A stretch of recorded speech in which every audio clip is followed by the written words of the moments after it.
guys, my name is Crystal. Welcome to my YouTube channel. Welcome old subscribers, welcome new. If you like my videos, please press the like button and please do subscribe. It is Monday. Alexa, what's the time, please? Sorry. Alexa, what's the time? It's 11:52 a.m. Right guys, so I like to obviously get a bit of fresh air. I've walked my dog Max this morning, my lovely Chihuahua. We went for a walk on the field and it was completely quiet. There was no one on the field apart from me and Max, and we had a lovely time. I let him off the lead, I took a few photographs of the water, and we had a jolly time together, running around and playing, and he's got exercise and he's happy. Sometimes I go up to see my mum on a Monday, not all the time, sometimes it's been a Tuesday. I showed you that I had some money to go to the shop with, and I've just come back from going to the Rochester Riverside Co-op. I'm feeling emotionally like upset.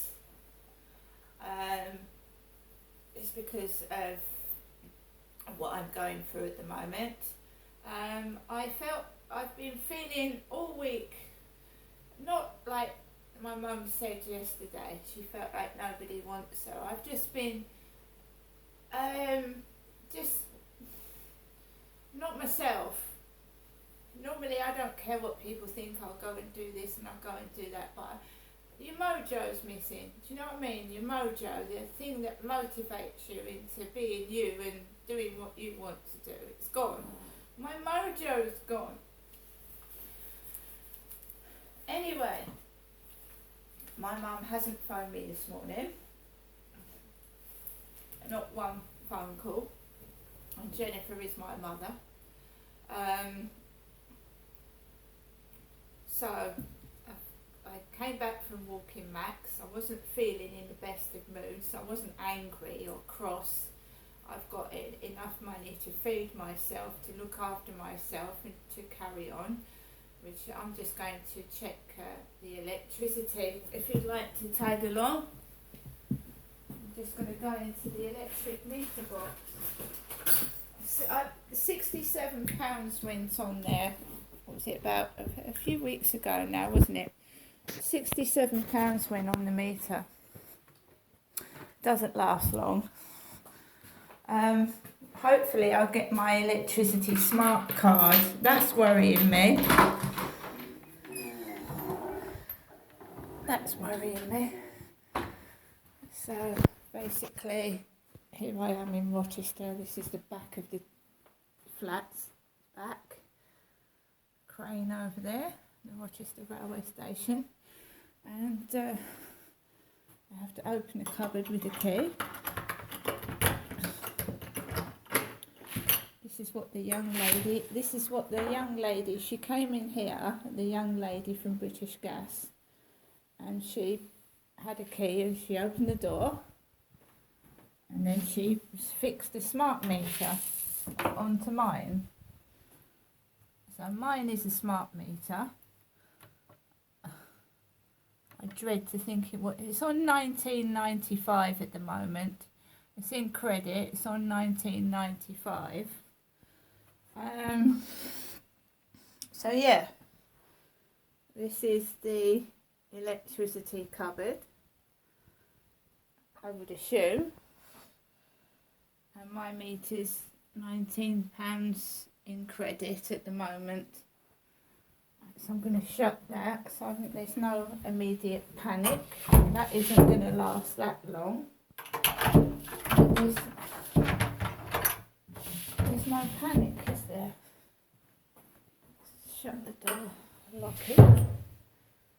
But no, British Gas advised me to use smart meters, and it's a pain in the arse, it really is, because you never know when it's going to go off. Right. Let's go back. That's one worry off my mind. It's on £19.95, which is enough for a few days anyway. That is what I have to do, and I think most people do. You either write it down in a book and check where your electric's going, or I have to keep checking every morning. I'm having to check my bank balance in the cash machine because my phone's got fucked up. So life is a bit of, it's a worry, it's stress. Everyday life is stress. It's checking you've got enough electric on the meter. It's checking whether you've got enough money in your bank account to get things. I went into the co-op, so I've got the Daily Mail. Another reason for getting the Daily Mail is that I like crosswords. I told you I wrote an email to the Mail yesterday, to the doctor in the Mail, about my teeth. Because for years and years and years I've been trying to sort my teeth out, get my teeth fixed with implants where the ones are missing at the back.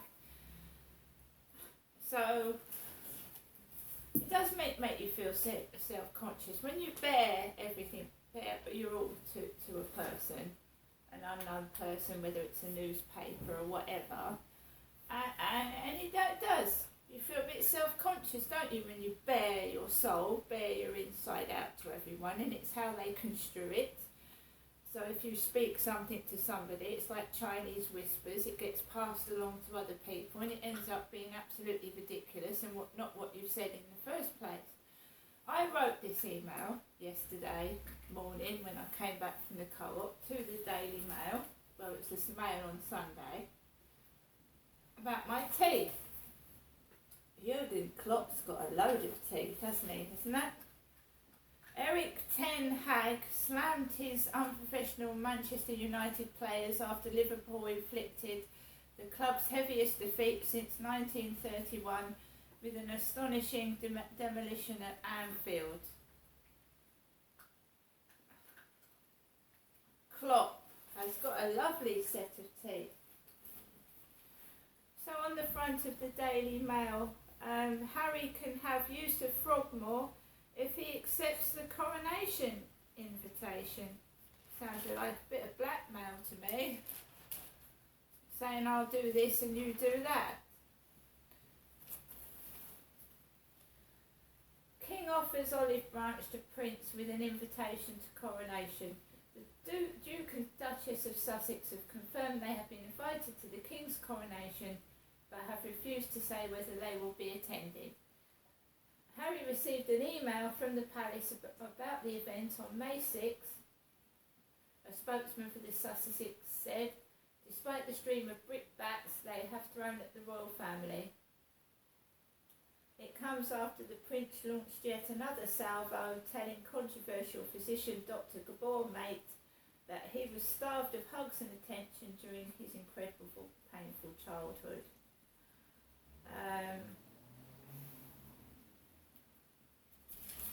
More money in their pockets, isn't it? Advertising them is more money in their pockets.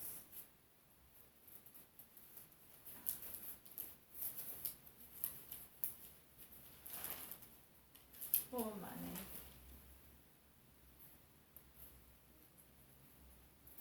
GPs, this is a bit that I wanted to read. GPs to prescribe phone calls to help the lonely.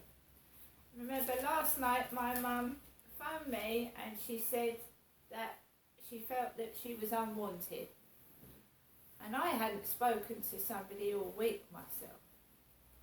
It's a long-running gambit on quiz shows to help struggling contestants, and now lonely and vulnerable patients will have the chance to phone a friend. Family doctors will refer them to volunteers who are already ready to listen and chat, helping to boost their health and reduce social isolation. More than 1,000 helpers have already signed up to the relaunched check-in and chat service, which is part of the NHS volunteer programme. Pharmacists and other healthcare staff will also encourage those who would benefit from a chat and a bit of encouragement to request the service. Research cited by the Royal College of Nursing suggests loneliness can be as bad for health as obesity, or smoking 15 cigarettes daily with a higher risk of cognitive decline. The NHS Volunteer Responders Programme was set up at the start of the pandemic in 2020 to support those who were isolated with tasks such as shopping, getting medication and lifts. The Daily Mail encouraged thousands to join the initiative with its Help Force campaign during lockdown. In total, 400,000 volunteers carried out 2.2 million tasks to support patients and the NHS. The decision to bring back the service follows concern that many patients had lost social connections during the pandemic. A survey of health and care professionals whose patients used check-in and chat during lockdown showed nearly 9 in 10 said it could help again now. Ruth May, Chief Nursing Officer for England, praised the volunteers who have signed up to make the invaluable calls. She added, "We know what a difference a neighbourly phone call can make if you're feeling isolated or need some support." Professor Sir Stephen Powis, NHS Medical Director, said NHS health teams can refer patients to this fantastic service which offers a listening ear and where appropriate to explore positive changes they could make to their lives. Mina Ram, 54, a civil servant from Birmingham, volunteered with check-in and chat during lockdown and has signed up again. "Volunteering is what got me through the pandemic," she said. "Discovering NHS volunteer responders kept me busy." Some of the people that use check-in and chat might not hear from anyone else that day or that week, and it can be very touching to hear how grateful they are and very moving to hear their stories. "I have found a new passion in volunteering. I hope to continue to make a positive difference to people's lives." There you are. So there are lonely people out there, real lonely people, that see nobody for weeks. So that is a helpful service, and I might ask about that myself, because it wasn't offered to me. During lockdown, I didn't have anything like that offered to myself. But then bear in mind that I was going up to see my mum and dad now and then. But I mean, I had a word with my neighbour across the road at Lansdowne Court, and she said, you can go weeks without seeing people. I mean, it's not just elderly, it's women that have lost partners, it's women that have got divorced, and men that have got divorced and their partners have left them or died. It's not just elderly that get lonely. Young people get lonely. Young people being bullied at school get lonely when they go home, because I know I suffered when I was a kid locking myself in the bedroom because of bullying at school and getting in a terrible state. Also, from the co-op, I got this word search. I like word searches, don't I? And I've shown a couple of my word searches. The Sainsbury's one I've had for a long time. Now this is Puzzler, which is part of what goes on when I do a crossword on the Alexa app. So Puzzler. 188 puzzles. Sorry, I don't know that one. Bumper double issue. The guy on the front is Warwick Davis. He's the cover star, actor and presenter. Warwick Davis is celebrated here. He's been in Star Wars, Tenable, Harry Potter, Leprechaun. So Warwick Davis is on the front of this word search. So I often do word searches by myself at night before I go to bed actually. Shouldn't, because it taxes the brain. Not a lot in here. We have a Mr. Kipling 6 angel slices, just as a snack. Bananas. They're not so good lately, the bananas. They've got a tangy taste to them, but I do like a banana in the morning. My Nescafe coffee and the yuzu drink. So not a lot. I haven't got any stodgy food, and I haven't got a coffee, and I treated myself to a Golden Fortune scratch card. Golden Fortune. So we'll see what happens with that. Probably nothing, but it's the fun and a couple of minutes of your time just doing that. But yeah, it's nice people to realise that loneliness can be a problem. It can be a huge health problem, and it's not always a person's fault. Like I said, divorce, death, all sorts of things make people lonely and isolated. Bullying does as well, and segregation and someone being deprived of things, it can all lead to really serious depression as well. So I'm all for that.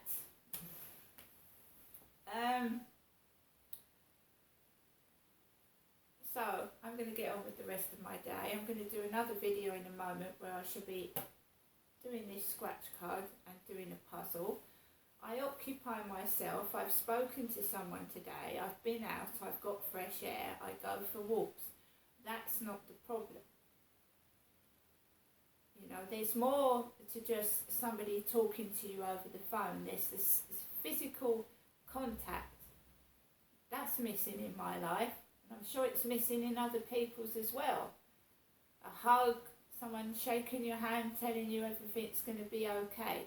It's more like we're going towards an automated world, like a robot world, where we're now talking to people over the phone when people need real human contact, right?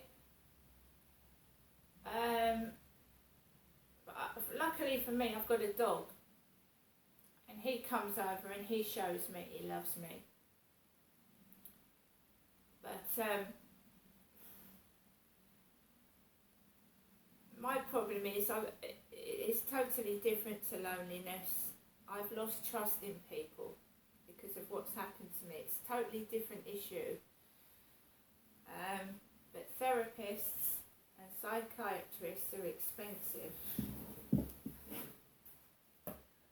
And you know, Harry's charging people to watch his therapy sessions, you know. So all this money, and there's, you know, a lot of people do YouTube videos for free, absolutely buckshy free to help other people. And there is Harry charging people to watch his therapy sessions. It's outrageous. Outrageous.